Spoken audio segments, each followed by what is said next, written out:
Hello friends, स्वागत है आपका आपके अपने YouTube channel Saraswati English classes में। मैं समीर सिंह आज लाया हूँ आपके लिए विलियम वर्ड्सवर्थ की एक सोनेट, यानी कि मोर देन 500 सोनेट जो विलियम वर्ड्सवर्थ ने लिखे हैं उनमें से एक बेहतरीन सोनेट जिसका नाम है the world is to much with अस। हम इसमें line by line Hindi explanation के साथ साथ जो मोस्ट इंपॉर्टेंट पॉइंट्स हैं, फैक्ट्स हैं, नोट्स के रूप में हम यहाँ देखने वाले हैं। यानी आपको कहीं और किसी भी जगह the world is to much with अस के लिए कुछ और भी जानकारी लेने के लिए आपको कहीं और जाना ढूंढना नहीं पड़ेगा। ये चूंकि सोनेट है, लेकिन आपको ये पता होना चाहिए कि ये कौन सा सोनेट है, क्या फॉर्म है इसकी। वैसे आपको पता है कि बहुत सारे सोनेट होते हैं, बहुत सारे का मतलब कई सारे सोनेट्स हैं इंग्लिश में, जिसमें पेट्रार्कन एक है जो ये है आपका विलियम वर्ड्सवर्थ का जो सोनेट है वो पेट्रार्कन सोनेट है। इसके अलावा आपने सुना होगा चूँकि पेट्रार्कन को इटालियन सोनेट भी कहते हैं। इसके बाद आपका है शेक्सपियरियन सोनेट या जिसे हम इंग्लिश सोनेट या एलिजाबेथन सोनेट भी कहते हैं। उसके अलावा स्पेंसरियन सोनेट, मिल्टोनिक सोनेट और इरेगुलर सोनेट भी होता है। इरेगुलर सोनेट में ढेर सारे सोनेट होते हैं क्योंकि हम अमूमन ये जानते हैं ना कि जो 14 लाइन की पोएम होती है वही होती है सोनेट। लेकिन आपको शायद पता ना हो सकता है कुछ लोगों को पता हो, 16 और 17 लाइन के भी सोनेट पाए जाते हैं। इवन 10.5 और 12 लाइन के भी सोनेट पाए जाते हैं। यहाँ तक कि विलियम शेक्सपियर ने भी 14 लाइन से कम की एक सोनेट लिखी है। 154 में एक सोनेट की ऐसी है जो 14 लाइन से कम की है, लेकिन वो भी सोनेट मानी जाती है। तो ये पेट्रार्कन सोनेट है जिसमें दो पार्ट होते हैं, एक को हम ऑक्टेव कहते हैं, दूसरे को हम सेस्टेट कहते हैं। यानी कि एक पेट्रार्कन सोनेट की विशेषता होती है कि इसके 2 स्टैंजा होते हैं। पहला जो स्टैंजा होता है उसे ऑक्टेव कहते हैं क्योंकि इसमें 8 लाइन होती हैं। इट 8 लाइन को 4 लाइन में बांटा जाता है और इसकी राइमिंग स्कीम होती है ABBA ABBA, अब्बा अब्बा। और जो सेकंड स्टैंजा है वो सेस्टेट कहलाती है और इसमें CDE CDE यानी ये 6 लाइन की होती है, 3 और 3 लाइन की बने हुए। इसमें CDE CDE चलता है इसका स्कीम, या जो दूसरा कॉम्बिनेशन है इसका वो है CDC CDC, यही होता है ज़्यादातर।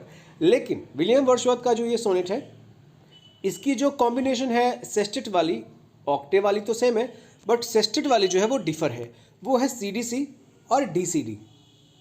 ठीक है, बेहतरीन चीज़ एक और ध्यान दीजिएगा आप, इसके बताने से पहले मैं थोड़ा सा आपको और भी चीज़ बता दूँ थोड़ा सा। एक्चुअली जो आपका ऑक्टेव होता है और उसके बाद जो सेस्टेट होता है, इसके बीच में जो गैप होता है ना उसे वोल्टा कहते हैं। वोल्टा, VOLTA। वोल्टा एक लैटिन वर्ड है जिसका मतलब होता है इंग्लिश में टर्न। टर्न यानी बदलना, बदलाव। कैसा बदलाव होता है? ऑक्टेव से जब सेस्टेट में आता है ये स्टैंजा तो एक बदलाव बीच में होता है, वो बदलाव मैं आपको यहाँ बताने वाला हूँ। ये तो पेट्रार्कन सोनेट में पाया जाता है, वोल्टा, ऑक्टेव और सेस्टेट के बीच में जो गैप होता है। लेकिन अगर हम बात करें इंग्लिश सोनेट या शेक्सपियरियन सोनेट, तो वहाँ पर जो जो वोल्टा होता है ना, जो ये गैप होता है वो 3 क्वार्टरन के बाद और कपलेट से पहले होता है, यानी 12 लाइन के बाद वो होता है गैप और वहाँ पाई जाती है वोल्टा। क्या होता है वोल्टा, किस लिए लगता है, वो यहाँ आपको बता रहा हूँ मैं। जो फर्स्ट स्टैंजा होती है ना यानी ऑक्टेव, वो प्रेजेंट करती है थीम को। यानी आपको अगर थीम ढूंढनी है ना तो फर्स्ट स्टैंजा में आपको थीम मिल जाएगी, या ये प्रेजेंट करती है प्रॉब्लम को, यानी कि फर्स्ट स्टैंजा में प्रॉब्लम पाई जाएगी और जो दूसरा स्टैंजा है ना यानी सेस्टेट, उसमें डेवलप होती है ये थीम। जो थीम पाई जाती है फर्स्ट स्टैंजा में उसमें वो डेवलप होती है या वो सजेशन देती है सोल्यूशन का। यानी कि पहला स्टैंजा ऑक्टेव प्रॉब्लम देता है और तब बदलाव आता है, और सेकंड स्टैंजा में वो सेस्टेट जो है वो सोल्यूशन देने लगता है। तो ये टर्न है, ये वोल्टा है, बदलाव आ जाता है प्रॉब्लम से सोल्यूशन की तरफ। नेक्स्ट चलते हैं हम कंपोजिशन और पब्लिकेशन। कब ये कंपोजिट हुआ, कब लिखा गया और पब्लिश कब की गई? तो ये 1802 में इसको लिखा हमारे पोएट विलियम वर्ड्सवर्थ ने, और वो भी तब जब इंडस्ट्रियल रिवॉल्यूशन अपने चरम पर थी। इंडस्ट्रियल रिवॉल्यूशन का मतलब है कि लोग जो है इंडस्ट्री से जुड़ने लगे, उन्हें पैसे कमाने की अब भूख बढ़ गई, ललक लग गई, और इसके चक्कर में ही ये सब जो चीज़ें हो रही हैं या उस समय हो रही थी, यहाँ पोएट ने अपने शब्दों में उकेरा है। कहा जाता है, यहाँ पर साफ साफ लिखा हुआ है कि वर्ड्सवर्थ, वैसे ज़्यादा इसमें पढ़ना नहीं, आप स्क्रीनशॉट लेकर पढ़ सकते हो वरना टाइम ज़्यादा स्पेंड होगा मेरा इसमें, जैसे मैक्सिमम वीडियोज़ में ज़्यादा टाइम ले लेते हैं। वर्ड्सवर्थ ने इस पोएम को लिखा 1802 में, लेकिन पब्लिश करवाया 1807 में, और वो भी पोएम्स इन 2 वॉल्यूम में। ये याद रखिएगा, पोएम्स इन 2 वॉल्यूम्स में इसे पब्लिश करवाया। थीम की बात करें तो सेम थीम, यानी वही ग्रीड, लालच, क्योंकि इसमें इंसान मेकिंग और स्पेंडिंग मनी के चक्कर में होता है, पैसे बनाए पैसे खर्च करे, और वो भी किसके चक्कर में? स्मोकी फैक्ट्रीज, ऐसे फैक्ट्रीज जो धुआं देते हों, जो गंदगी फैलाते हों, फास्ट पेस्ड बिजनेस या फास्ट पेसिंग बिजनेस के चक्कर में ये काम करते हो, और इसके चक्कर में ये इग्नोर करते हैं ग्लोरी ऑफ नेचर को, प्रकृति की ग्लोरी को ये इग्नोर करते हैं, और ये पैसे को ज़्यादा तवज्जो देता है। तो ये है आपका लालच, पैसा, धन, लोलुप, ये टाइप के जो थीम है इसमें, वो पोएट जो है वो आपको दिखाएगा मतलब इस पोएम में है वो चीज़ें। हम बात करते हैं नेक्स्ट, और ये बेजोड़ आपके लिए है पॉइंट ऑफ व्यू। मैं खुद नहीं जानता था पॉइंट ऑफ व्यू के बारे में, मैंने जब क्वेश्चन में पढ़ा तब मुझे लगा कि पॉइंट ऑफ व्यू भी कुछ क्वेश्चंस के रूप में आ सकते हैं और इसे पढ़ना चाहिए। तब मुझे पता चला पॉइंट ऑफ व्यू मैक्सिमम जगह नॉवेल में लिखी जाती थी, और अब तो ये पोएम्स में भी पूछे जाते हैं। वर्ड्सवर्थ का पॉइंट ऑफ व्यू का मतलब है कि किस पॉइंट ऑफ व्यू से पोएट ने लिखा है। क्या पोएट ने खुद लिखा है? अगर वो खुद लिखा है तो point of view first person का होगा। अगर वो किसी और से, कोई और स्पोक्समैन है उसका, यानी कि उस पोएम में या उस नॉवेल में या उस किसी भी पार्ट में जो वर्क बनाया है हमारे उस राइटर ने, अगर उसमें कोई स्पोक्समैन है, कोई और बोल रहा है, तो वो थर्ड पर्सन है, यानी वो थर्ड पर्सन का पॉइंट ऑफ व्यू होगा। अगर वो किसी दूसरे व्यक्ति के बारे में बात कर रहा है तो वो सेकंड पर्सन का पॉइंट ऑफ व्यू होता है। नॉर्मली फर्स्ट पर्सन और थर्ड पर्सन का ही होता है। यहाँ पर आप खुद देखोगे अभी कि फर्स्ट 8 लाइन्स में, यानी ऑक्टेव में, पूरे के पूरे ऑक्टेव में ये फर्स्ट पर्सन प्लूरल का यूज किया है, और फर्स्ट पर्सन का प्लूरल होता है, अगर आपने पढ़ा होगा पर्सनल प्रोनाउन, तो वी, आवर, अस, आवर्स, यही होते हैं। तो वो ये यूज करता है ऑक्टेव में। हाँ, थोड़ा सा वो सेस्टेट में भी एंट्री मार लेता है, 9वें लाइन में भी थोड़ा सा वो फर्स्ट पर्सन प्लूरल है, लेकिन बाकी पूरे के पूरे सेस्टेट में, बाकी पूरे के 6 लाइन में ये फर्स्ट पर्सन सिंगुलर कर दिया है। क्यों? क्योंकि अब इसे प्रॉब्लम का सलूशन देना है। ऑक्टेव में प्रॉब्लम थी, इसलिए वो प्लूरल दिया कि हम ये करते हैं, हम वो करते हैं, ह्यूमन बीइंग ये करता है, वो करता है, प्रॉब्लम्स प्रॉब्लम्स प्रॉब्लम्स। और अब ये अकेले का सलूशन देगा कि मैं ये करता हूँ, मुझे ये करना चाहिए, या ऐसे मैं करता हूँ, ऐसे सबको करना चाहिए। तो वो अब फर्स्ट पर्सन सिंगुलर को यूज कर रहा है। हम देखते हैं मीटर, क्योंकि आपको पता है कि जो मैक्सिमम सोनेट्स होते हैं इसकी एक मीटर होती है, क्योंकि आपको पता है कि ये वर्स जो होते हैं ना, ये 3 प्रकार के होते हैं। नॉर्मली आपने देखा होगा VERS, जैसे कि एक होता है फ्री वर्स, जिसमें ना मीटर होती है ना राइमिंग स्कीम होती है। एक होता है ब्लैंक वर्स, जिसमें राइमिंग स्कीम नहीं होती है लेकिन मीटर होता है। और एक होता है राइम्ड वर्स, जिसमें मीटर भी होता है और होता है राइमिंग स्कीम, जैसा कि सोनेट। इसमें राइमिंग स्कीम भी है, जैसे आपने देखा ABBA, अब्बा अब्बा वाला, और मीटर भी है, और वो है आयम्बिक पेंटामीटर। आयम का मतलब होता है 2 सिलेबल, जिसमें से एक अनस्ट्रेस होगा और दूसरा स्ट्रेस सिलेबल होगा। और पेंटा का मतलब होता है 5, तो 5 × 2 = 10 सिलेबल, यानी एक लाइन में जब 10 सिलेबल पाए जाते हैं वो होता है आयम्बिक पेंटामीटर।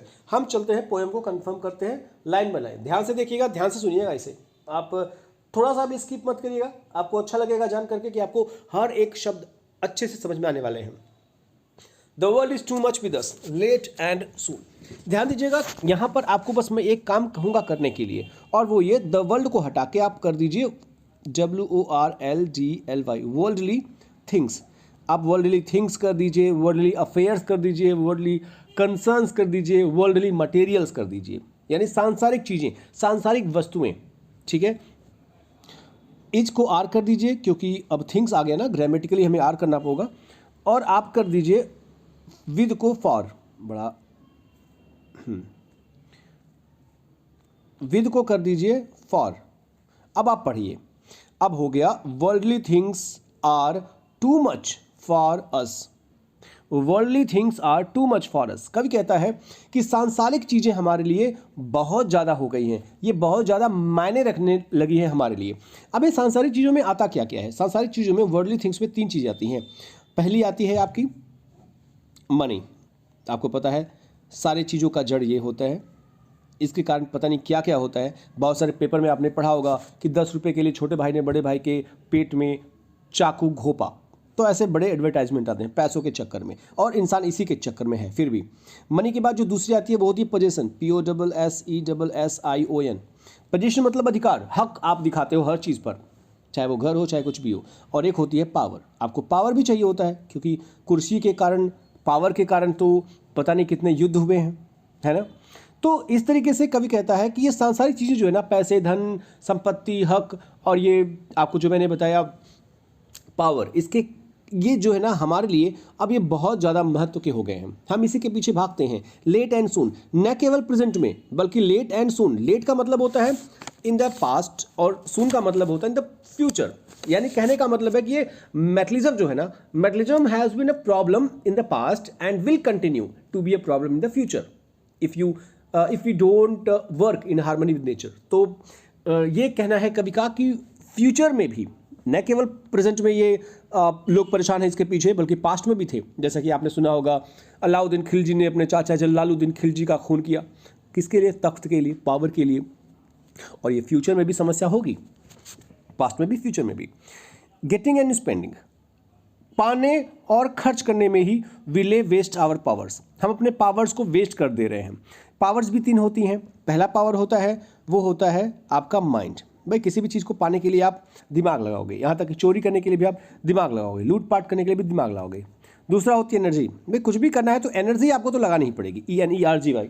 और तीसरा होता है सबसे बहुमूल्य चीज़, और वो होता है आपका टाइम। समय भी तो आप दोगे।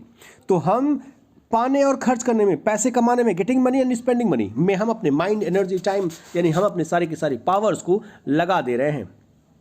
ठीक है, मतलब कहने का यहाँ पर है कि पूरी तरह से इंसान जो है वो पैसों के पीछे पागल हो चुका है। वो कमाता है और खर्च करता है। खर्च किस पर करता है? विलासिताओं पर करता है, दिखाने के लिए करता है वो कि मैं भी धनी हूँ, मेरे पास बंगला है, गाड़ी है। मेरे पास अगर होगा तभी तो लोग कहेंगे कि मैं धनी हूँ। तो गेटिंग और स्पेंडिंग में, और फिर लालच बढ़ती है और फिर मोर गेटिंग और मोर स्पेंडिंग करता है वो। और इसके कारण अब कवि का शिफ्ट बदलता है, मूड बदलता है।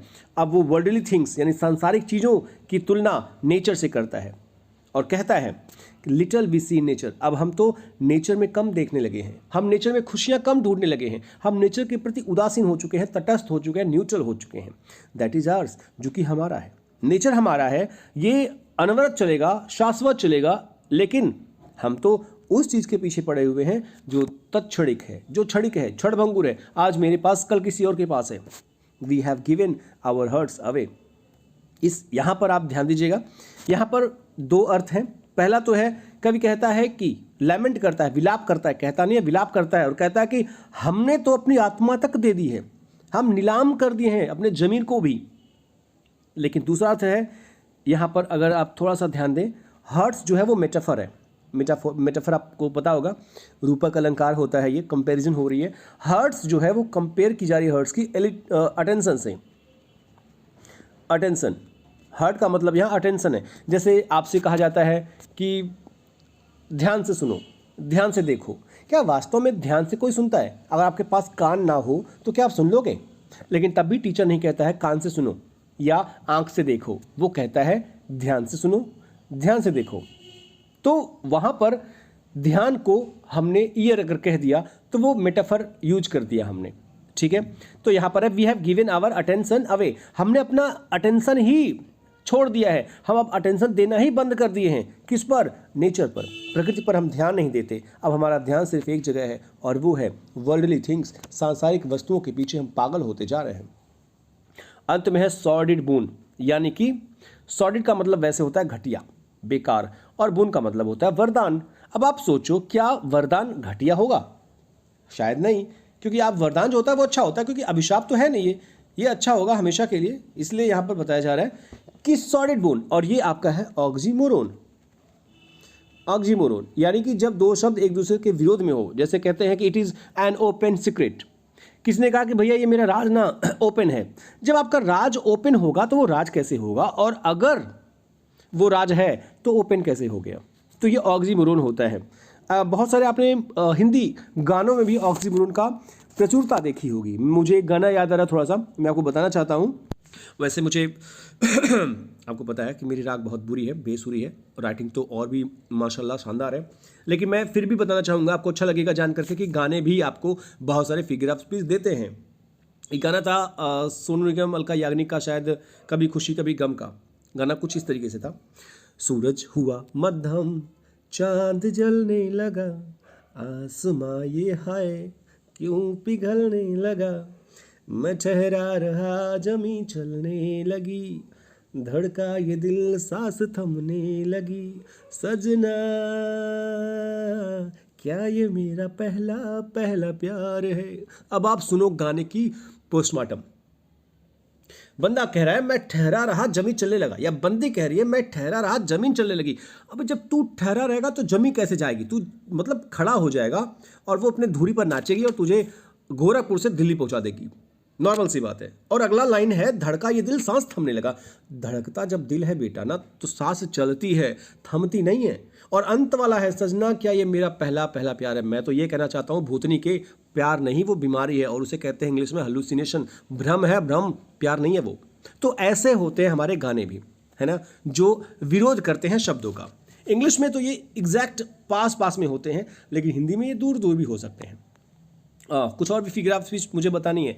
एलिट्रेशन के बारे में बताना है मुझे, जैसे कि यहाँ पर है डब्लू, यहाँ है डब्लू। आपने हिंदी में सुना होगा अनुप्रास अलंकार, तरनि तनुजा तट तमाल तरुवर बहुछाए, जिसमें पहले शब्द में यानी कि शब्द में, हर शब्द में या कुछ शब्द में पहला अक्षर जो होता है वो सेम होता है, उसे हिंदी में अनुप्रास अलंकार। और इंग्लिश में एलिट्रेशन, मुझे लग रहा है ज़्यादा मैंने कर दिया इसमें, ये एक हटा देना, LALLITERATION, एलिट्रेशन होता है। यहाँ पे डब्लू और यहाँ पे डब्लू, ऐसे आपको बहुत सारे मिलेंगे, आप खुद खोज लेना। जैसे टी और यहाँ टी। अगर और भी हम देखें तो हमें मिलेगा यहाँ पर एच और एच, है ना, और भी शायद आपको मिले वी, डब्लू और डब्लू। तो ये बहुत सारे फिगर ऑफ स्पीच आपको मिलेंगे यहाँ पर। और मैंने इसके अलावा आपको बताया ये आपका हर्ट जो है वो मेटाफर नामक फिगर ऑफ स्पीच है, यहाँ ऑक्सीमिरोन है।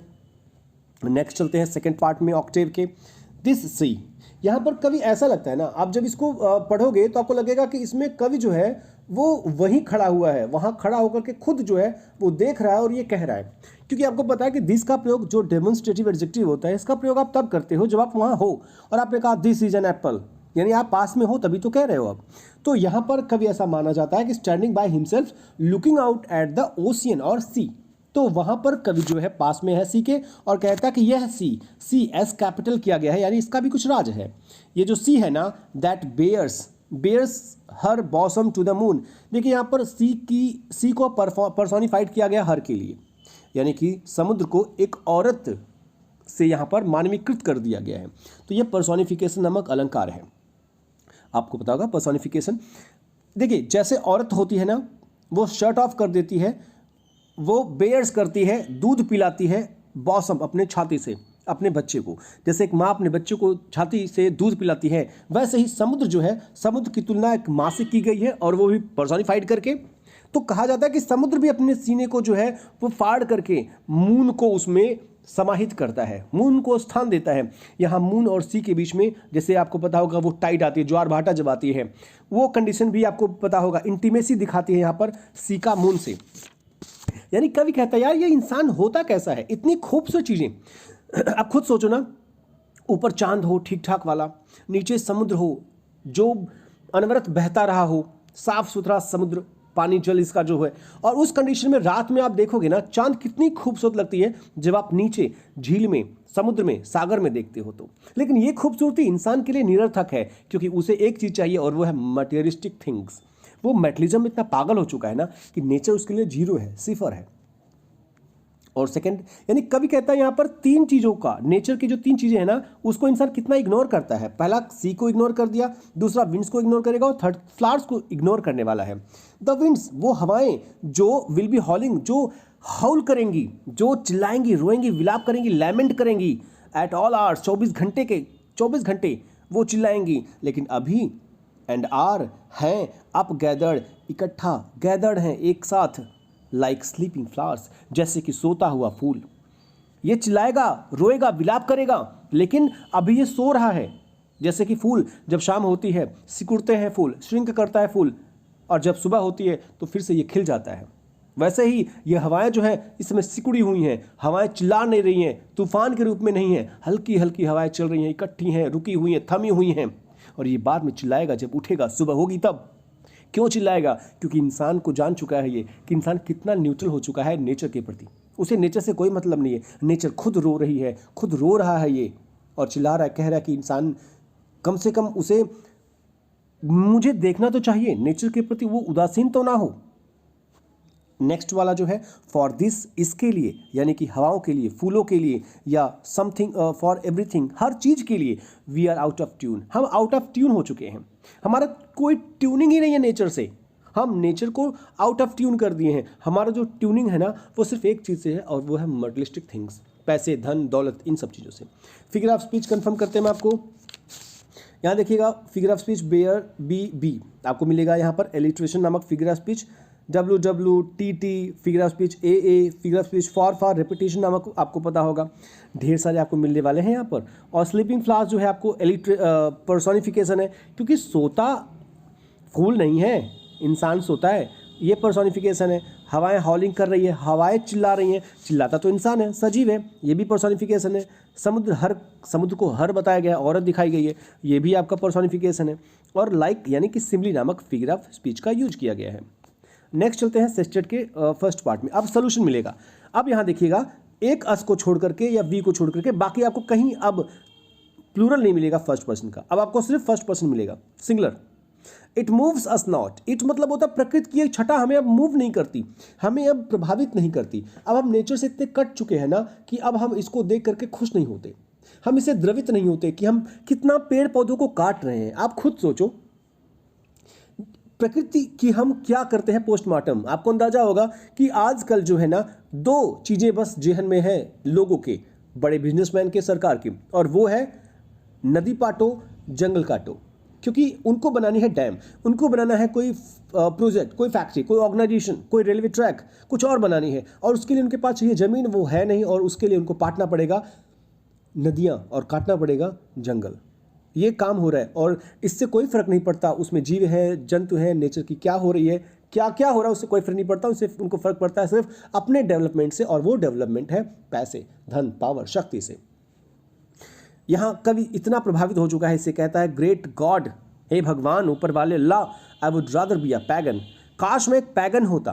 पैगन का मतलब होता है वर्शिप, पूजा करने वाला, वो भी किसकी, मूर्ति पूजा करने वाला व्यक्ति। वैसे कहते हैं ना कि कुछ धर्म में मूर्ति पूजा होती है, कुछ धर्म में मूर्ति पूजा नहीं होती है, जैसे कि जैन धर्म, बौद्ध धर्म, इस्लाम में मूर्ति पूजा नहीं होती है। इवन अब तो कुछ धर्म में, जैसे कि बौद्ध धर्म में गौतम बुद्ध की मूर्ति रख करके ही पूजा करते हैं, जो कि गलत है। उन्होंने खुद कहा मूर्ति पूजा गलत है, लेकिन लोग करते हैं। तो कवि कहता है कि इससे अच्छा, ऐसे आदमियों से अच्छा, ऐसे धन लोलुप इंसानों से अच्छा तो मैं एक पैगन होता, मैं मूर्ति पूजा करने वाला इंसान होता। सकल्ड का मतलब होता है brought up in A creed, एक ऐसे धर्म में मैं पाला पोसा गया होता जो आउटवर्न है, जो आउटडेटेड है, जो अपडेट नहीं है, जो पुराना है। मैं उस पुराने धर्म में ही पला बढ़ा होता एक पैगन बन करके, तभी अच्छा होता। यहाँ पर देखिएगा क्रीड जो है वो यहाँ पर मेटाफर है, क्योंकि क्रीड यहाँ पर एक माँ की तरह यूज हुआ है, कंपेयर की गई है इसकी माँ से, क्योंकि पालन पोषण तो माँ करती है ना। लेकिन यहाँ पर धर्म को दिखाया गया है कि भले मैं एक ऐसा पैगन होता, मूर्ति पूजा करने वाला, पुराने विचारधारा मानने वाला, कि जो आउट ऑफ डेट है, लोग उसको गलत मानते हैं। क्योंकि आपको पता है कि जो पुराने धर्म वाले हैं, आउटडेट जिसको मानते हैं हम, उसमें मूर्ति पूजा होती है। यहाँ तक कि उसमें नेचर की पूजा होती है, पेड़ पौधों की पूजा होती है, जीव जंतुओं की पूजा होती है। और आज पेड़ पौधों को काटते हैं हम, यहाँ तक कि जीव जंतुओं को भी काटने से हम गुरेज नहीं करते। तो मैं वही होता, अच्छा होता, क्या करता, सो माइट आई, अगर मैं ऐसा होता, स्टैंडिंग ऑन द प्लीजेंटली, तो मैं इस प्लीजेंटली, ली का मतलब होता है मीडो, चारागाह, तो मैं इस चारागाह पर, इस खूबसूरत, मनोहारी, चार्मिंग चारागाह पर मैं खड़ा होकर के क्या करता। आप फिगर ऑफ स्पीच देख लीजिए, आपको मैंने बताया मेटाफर, यहाँ देखिएगा ये इंजैममेंट है, इंजैम्बमेंट। मैंने फिगर ऑफ स्पीच का वीडियो बनाया हुआ है, आप चाहें तो देख लीजिए, विश्वास करिएगा वो बहुत इंपॉर्टेंट फिगर ऑफ स्पीच है। और मैंने जैसे समझाने की कोशिश की है, शायद आप आसानी से समझ जाओ। और कुछ ऐसी चीज़ें बताई है मैंने, शायद आपको कहीं और मिले, मतलब नहीं मिलेगा, क्योंकि मैंने उसका खुद रिसर्च किया है। ये कॉन्फिडेंस है, ओवर कॉन्फिडेंस नहीं है। तो ये इंजॉयमेंट है। इंजॉयमेंट में आपको थोड़ा सा ये बता दूं कि इंजॉयमेंट होता कब है। इंजॉयमेंट तब होता है जब वाक्य के अंत में कोई मार्क ना हो, कोई कॉमा, कोई फुल स्टॉप, कोई कॉलन, सेमीकॉलन ना हो, और अंत वाला जो शब्द है वो दूसरे लाइन के पहले शब्द से जुड़ता हो। यानी कि जब उसका इससे और इसको लेकर के जब हम बनाएंगे तभी अर्थ निकलेगा, तो होता है इंजॉयमेंट। इलिट्रेशन, जी आपको इलिट्रेशन दिख रहा होगा, और भी आपको बहुत सारे फिगर ऑफ स्पीच दिख रहे होंगे, जिसको आप कहते हो क्या, इलिट्रेशन। हम चलते हैं नेक्स्ट और लास्ट के अपने सेस्टेट के पार्ट में। यहाँ देखिएगा, अगर मैं वहाँ होता, कवि जैसा कह रहा है कि मैं ऐसे होता तो मैं क्या करता, कह रहा है कि हैव ग्लिम्सेस, मैं उस चारागाह पर, उस हरियाली हरे वाले ज़मीन पर खड़ा होकर के ग्लिम्स देखता, झलक लेता, that would make me less forlorn, जो कि मुझे करता लेस मतलब कम, फॉरलॉर्न मतलब होता है एलॉन, मुझे कम अकेला महसूस कराता। मैं उस चारागाह पर अकेले खड़ा होता, मैं समुद्र को देखता, निहारता, झांकता, उसकी ग्लिम्स लेता, लेकिन मुझे ना कम अकेलापन महसूस होता। अगर इंसान है तो उसे अकेलापन महसूस होगा, क्योंकि उसे पैसे चाहिए, नेचर से मतलब नहीं है, वो अकेला अपने आप को कहेगा मैं अकेले आया हूँ घूमने के लिए। लेकिन अगर वो कवि होता, सोल्यूशन दे रहा है कवि सेस्टेट में, अगर वो अकेले होता तो उसे अकेलापन नहीं लगता, क्योंकि उसके साथ नेचर है, उसके साथ वो ली है, वो मीडो है, पॉस्चर है, उसके साथ वो सी है, समुद्र है, वो झरने हैं, वो कल की आवाज़ें हैं, वो जंगल है, वो पेड़ पौधे, बहुत सारी चीज़ें हैं। इसलिए वो अगर अकेला महसूस भी करता ना तो कम अकेला महसूस करता। Have site of Proteus. और चूंकि ये जो कवि है वो कह रहा है कि मैं अगर मूर्ति पूजक होता तो जाहिर सी बात है उसके सामने मूर्ति आएगी भगवान की जिसको वो मानता है, तो प्रोटियस नामक एक पैगन गॉड उसके सामने आएंगे, ट्रॉटन नामक एक पैगन गॉड उसके सामने आएंगे, क्योंकि जो मूर्ति पूजा नहीं करता है उसे प्रोटियस और ट्यूटन से क्या मतलब, क्योंकि उसे मूर्ति से मतलब ही नहीं है। यहाँ पर मूर्ति आएगी, छवि आएगी, इमेज आएगा। कब कहता है मैं देखता, हैव साइट ऑफ प्रोटियस, मैं प्रोटियस का दृश्य देखता जो कि निकल रहा है सी से। प्रोटियस मैंने रखा हुआ है यहाँ पे गॉड का, गॉड ग्रीक सी गॉड है, ये ग्रीक का सी गॉड है ये, और जो कि प्रेजेंट पास्ट फ्यूचर सब जानता है किसी का। और ये एक ऐसा देवता है जो कुछ भी किसी भी का रूप धारण कर सकता है। तो मैं इसको बाहर निकलते हुए देखता समुद्र से, और या मैं सुनता किसको, ओल्ड ट्रिटन को। ट्रिटन कौन है, ये मैसेंजर है गॉड का, सी के जो देव हैं उनका ये मैसेंजर है। इसको मैं सुनता, इसको देखता नहीं, इसको सुनता, क्योंकि ये ब्लो करता, बजाता अपने वृद्ध हॉर्न को। वृद्ध हॉर्न का मतलब होता है, वृद्ध मतलब होता है घिरा हुआ, माला ऐसा कुछ होता है, और हॉर्न मतलब होता है भोंपू टाइप का। घिरा हुआ भोंपू का मतलब होता है शंख। तो मैं इसको शंख बजाते हुए सुनता। तो इस तरीके से आप देख सकते हो कि क्या क्या चीज़ें यहाँ पर कवि एज्यूम कर रहा है ना। ये एल्यूजन है, एल्यूजन नामक फिगर ऑफ स्पीच है, क्योंकि वो किसी को संकेत देते हुए किसी देवता को ग्रीक के वो यहाँ बातें कह रहा है। आशा है आपको ये कविता समझ में आ गई होगी। कोई परेशानी होगी कमेंट बॉक्स में कमेंट करके जरूर पूछिएगा। मिलते हैं नेक्स्ट वीडियो के साथ, तब तक अपना ख्याल रखिएगा। Thank you for watching the video.